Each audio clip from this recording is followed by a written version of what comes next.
اگر شرعی احکامات کو ہم دیکھیں، معیار قائم کیا شریعت نے کہ جس شخص کے پاس اتنی دولت ہو جائے وہ زکوٰۃ ادا کرے۔ زکوٰۃ کا لاگو ہونا مشروط ہے نعمت کے پوری ہو جانے سے، کہ تم زکوٰۃ ادا کرو جب تم پر نعمت پوری کر دی جائے۔ وہ جو ایک حد رکھی وہ حد ہے کہ تم پر نعمت پوری کر دی گئی، اس کے بعد جو نعمتوں کی بارش ہوتی ہے انسان پر تو اس میں وہ زکوٰۃ ادا کرتا ہے۔ یہ بات قابل غور بھی ہے انسان کے لیے اور مقام شکر بھی ہے کہ رب نے یہ فرمایا کہ میری دی ہوئی نعمتوں سے، میرے دیے ہوئے مال میں سے زکوٰۃ ادا کرو، دوسروں کو دو۔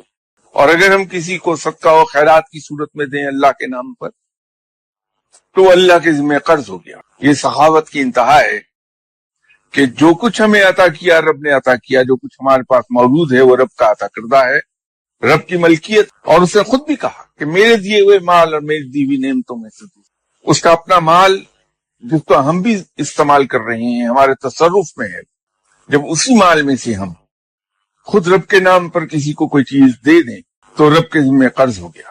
یہ سخاوت کی انتہا ہے۔ اسی لیے آپ صلی اللہ علیہ وسلم سخی کے بارے میں یہ فرمایا تھا کہ سخی جنت کے قریب ہوتا ہے اور جہنم سے دور۔ یہ سنت رب ہے سخاوت۔ اور آپ صلی اللہ علیہ وسلم جیسا سخی ابھی تک دنیا میں کوئی آیا نہیں۔ آپ صلی اللہ علیہ وسلم عام دنوں میں بے پناہ سخی تھے، اور اگر ہم اس کو یوں بیان کر دیں کہ رب کے بعد سب سے زیادہ سخی، اس کے باوجود رمضان میں آپ کی سخاوت بے انداز مزید بڑھ جاتی۔ یہ جو ہم سمجھتے ہیں کہ زکوٰۃ صرف روپے پیسے پر لاگو ہوتی، فقیر یوں نہیں سمجھتا، اس لیے کہ فقیر کے پاس جو کچھ ہے، فقیر کو جو کچھ عطا فرمایا رب نے، وہ ان تمام چیزوں کو رب کی نعمتیں جانتا ہے، تو اس کے پاس جو جو چیز ہے وہ اس کی زکوٰۃ ادا کرتا ہے۔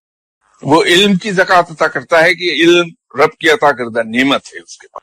وہ صحت کی زکوٰۃ ادا کرتا ہے کہ صحت اللہ کی عطا کردہ نعمت ہے۔ وہ کپڑے کی زکوٰۃ ادا کرتا ہے کہ لباس رب کی عطا کردہ نعمت ہے۔ وہ مال کی زکوٰۃ ادا کرتا ہے کہ مال اللہ کی عطا کردہ نعمت ہے۔ نعمتوں کا شکر انسان کو رب کے بہت قریب لے جاتا ہے۔